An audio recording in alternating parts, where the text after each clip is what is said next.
As we've traveled across Ohio this year, I've been honored to hear the stories of so many Ohioans. Too often, regular folks get lost in the discussions about American politics today. There are flashy headlines, and there are plenty of distractions.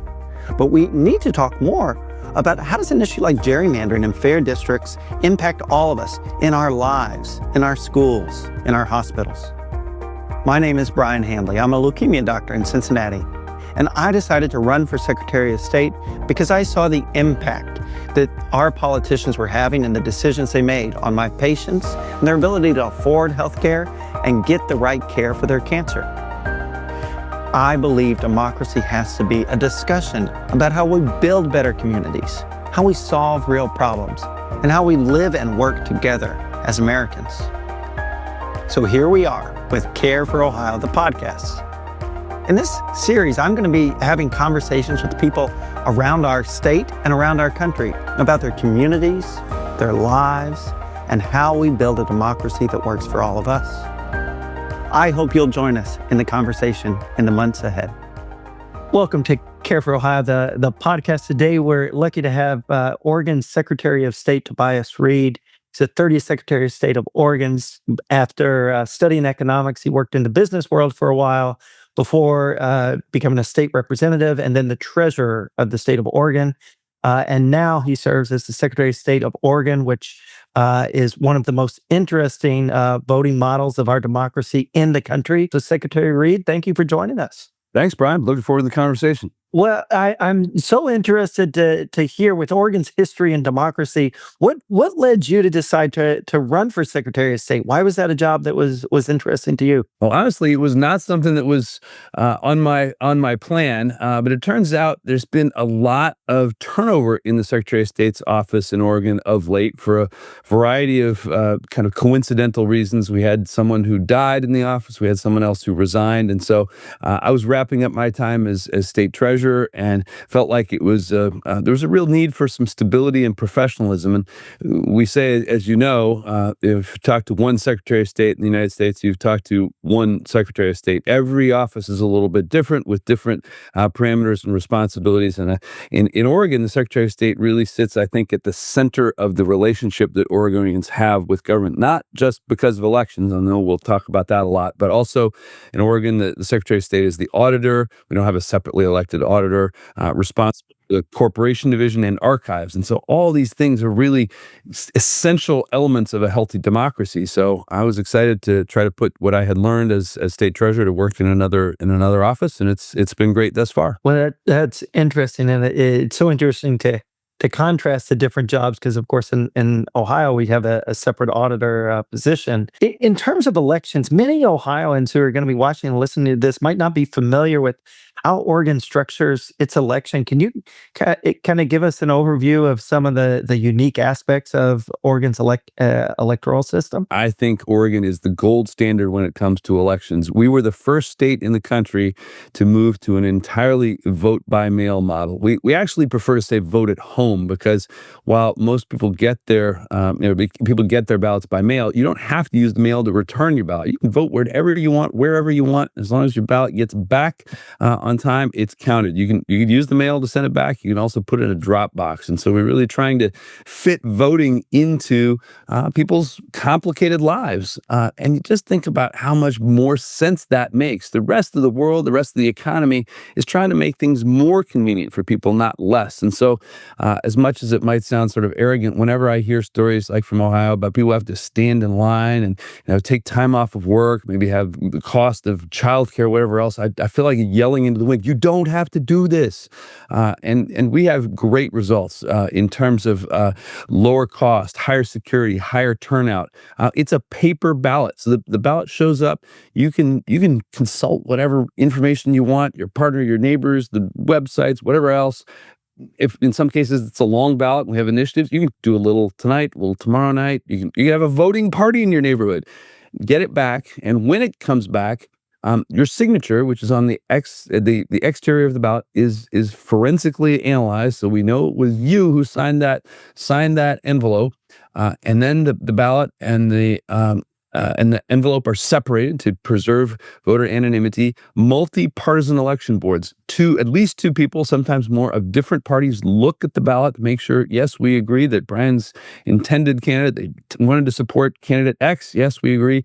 And then it's counted. The machines that count are not connected to the internet. They are not capable of being connected to the internet, and our results are tabulated. If there is a problem, we have these paper ballots. We can recount. We can audit. As one of my predecessors, Republican Secretary of State Dennis Richardson, said famously, "You can't hack paper." One of my jokes when I talk to other secretaries of state, sometimes they ask, "What's this? What's this mail-in voting stuff?" And I just look at them deadpan and say, "I don't know what you're talking about. In Oregon, we just call it voting." So we've been doing it for 25 years, and we love it. Boy, I'm just thinking in Columbus last year, you may know we had some lines that were 3 hours long Yeah. in some busy areas You in don't Columbus. have to do this. Yeah, and we're building our campaign plan and looking at voter demographics. And for the primary in Ohio, the average age is around 70 years old. I mean, a lot of these people have mobility. We're an aging population. A lot of these people have mobility issues. It is not straightforward to like get out, drive 10 or 15 minutes, stand in line, go home. I mean, this is really a whole family operation. And on top of that, what you described, I think, is accurate, but those are the people who are showing up. So I'm immediately thinking about the people who aren't showing up. And the story I tell is the imaginary person in Oregon, this mom who might have to be working two jobs because things are expensive right now. She's going to have to drive over some icy roads after taking time off from work. She might have to, she's going to miss the wages of her hourly job. She might have to have, babysitter, and then she's got to stand in line. All of those things. Those are the people who aren't showing up. As proud as we are of hitting 75 to 80% in a presidential general election in Oregon, that means there's still 20% of people who aren't voting. So I think every state has work to do to make it more convenient for eligible people to vote, and then to make it attractive and to encourage people to participate. This is a fundamental American right. It is how to hold politicians and government accountable. It's how to make it more likely for government to do what people need and want. Yeah. Oh, absolutely. The way I'm just salivating at it. Can given where we're at as a state in Ohio right now, I'm curious. Are there Republicans in your state who have supported this or who are cheerleaders for this effort? Nearly everyone. And it's funny, originally, if you go way back into the 1900s in this story, it was Republicans who initially supported this and Democrats who didn't. But the truth is, this does not favor any party. It favors voting. And if you believe, as I do, that we are a stronger community, a stronger state, a stronger country when more people are participating in the vote, you got to support it. The true test of a democracy, and I think in a Secretary of State, is someone who is willing to promote and certify elections, even if the outcomes don't favor your preferred party or cause. This is what democracy is about. More people, especially in the younger generation, are questioning, democracy as a way to govern ourselves. And you're the chief democracy official, really, for the state of Oregon. Could you describe? Do you think it's essential to live in a democracy? And if so, why do you think that? I think it is the most essential thing for us right now. And we can't take it for granted. John Lewis had a nice line in an op-ed near his death, where he said, "Democracy is not a state; it's an act. It's not something we can count on. It's not something we should feel entitled to. It's up to every generation to continue to perfect and try to move us towards the more perfect union, as our founders talked about." There's big, challenging, sweeping kinds of questions that are part of that, and there's the day-to-day mechanics that I have the responsibility for, and that you will when you become Secretary of State. That stuff matters too, and I think it really connects how government interacts with people. What is government going to do that is going to make life easier for people, that is going to allow Oregonians, Ohioans, Americans to live up to their full potential? And voting is how people hold government generally, and politicians specifically, accountable to that. There's nothing so far that's been better.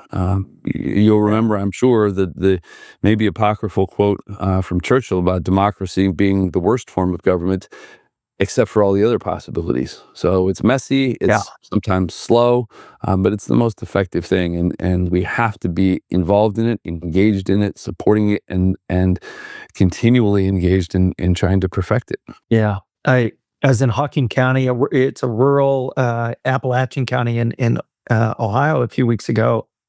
And we visited their rural hospital, Hawking Valley Community Hospital. It's 25-bed rural critical access hospital. You've got some of these types Yeah. in Oregon. They said two things. One, they've got 3 weeks cash on hand. So this is a Wow. hospital that is just barely surviving. The second thing that the CEO of this hospital said was they have 1/3 Medicaid patients in their emergency room. And so with the cuts that every Republican congressperson from Ohio voted for, like, it's going to close. I mean, it's a matter of time, but it's going to close. Democracy as a way to hold politicians accountable and to make better Republicans and better Democrats. Because I'll tell you, Hawking County is a very Republican area. They're going to have a Yeah. Republican congressperson, Yeah. but boy, it'd be nice if they had a Republican congressperson that knew that they would be held accountable by their local community if they shut down the hospital. Yeah, this is not a partisan thing. It is fundamentally is a politician of whatever party serving the people they represent. And do those people get to say, we like what you're doing or we don't? That is not partisan. That's just basic. One thing that's been happening for secretaries of state across the country is increased meddling by the president of the United States, who has very limited, if any, formal role in running elections.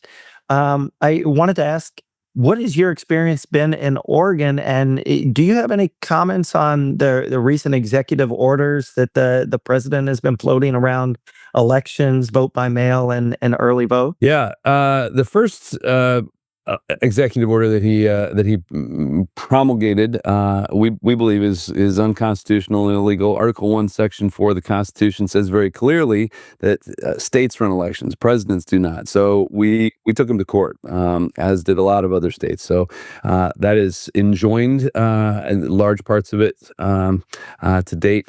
The other one, vote by mail, I mean, it's worth some additional commentary. The first part is, where did he get this idea? He did do us a significant favor. He told us he got this idea from Vladimir Putin. So the idea that our president is taking election advice from Vladimir Putin, gotta question that. I mean, I guess Putin might be an expert on rigging elections, so there's some connection there.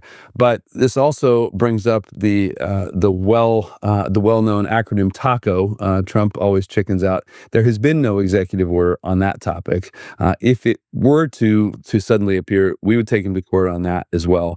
But again, there is no role for the president in issuing executive orders on elections. Congress has the ability to make changes, but they do that through a law, not through an executive order. In Ohio, unfortunately, we've got a Republican trifecta and a Republican Secretary of State who essentially have been using these statements by the president as directives for how to build and write policy and election law. And so there's a state Senate Bill 153 moving through in Ohio. It's very similar to the SAVE Act nationally, which thankfully is held up in the Senate, but it has a much better chance in a state like Ohio of becoming law.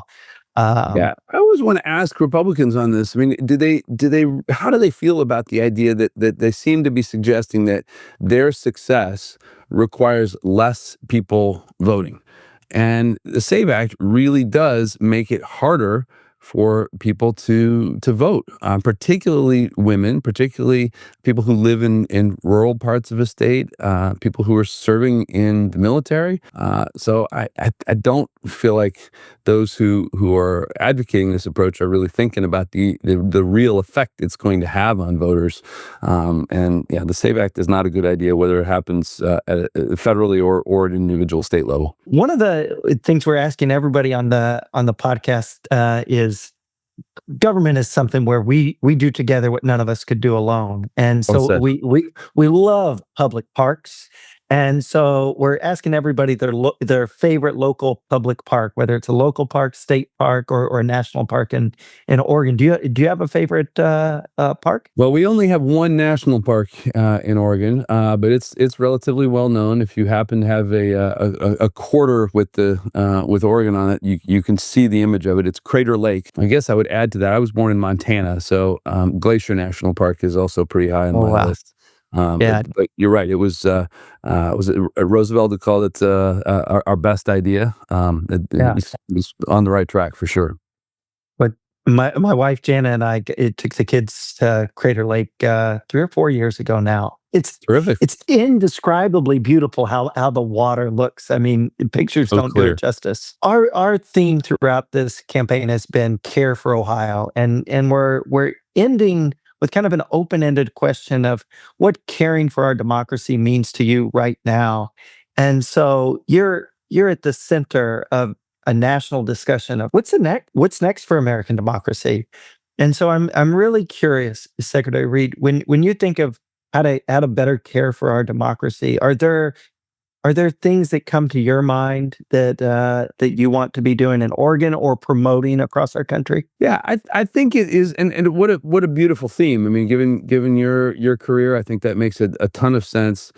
For me, I think this is something we have to translate into our own individual daily lives, and looking for ways to engage people.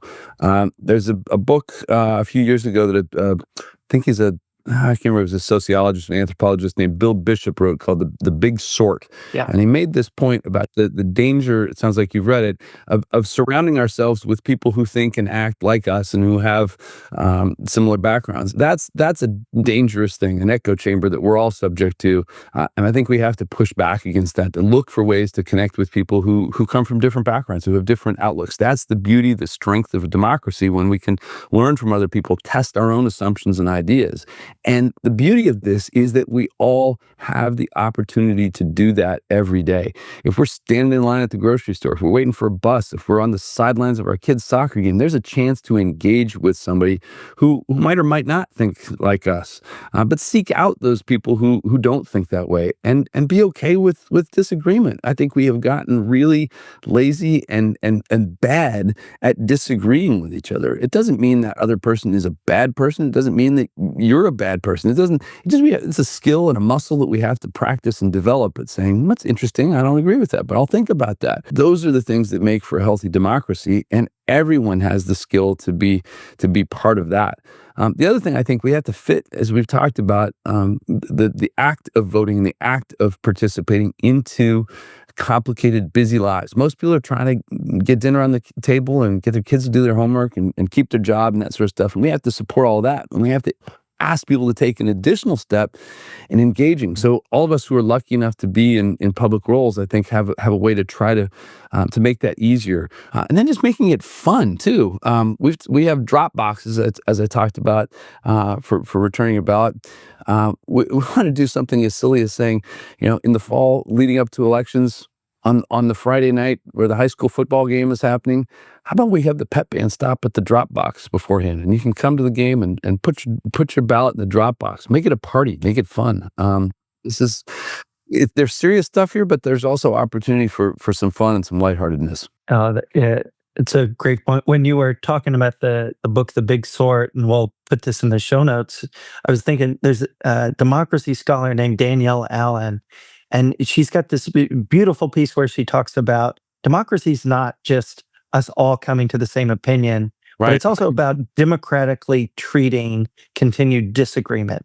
And how do we do that rather Yeah. than what we've been seeing with national Republicans and treating disagreement as unloyalty Yeah. and just it's a part of a democracy that we have to figure out. I just think we are at a really critical time. You said it already. The choices in front of us matter, and we have to take it seriously. But we also, we take the work seriously, but don't take ourselves too seriously. And all we can do in moments like this is what we're able to do, and we do it in community. So I'm glad to be with you. Wishing you the very best of luck in a campaign, and hope we get to continue talking and working together. Would always enjoy it, and please let us know if you're out in Ohio, and we'll do the same if something takes us to Oregon.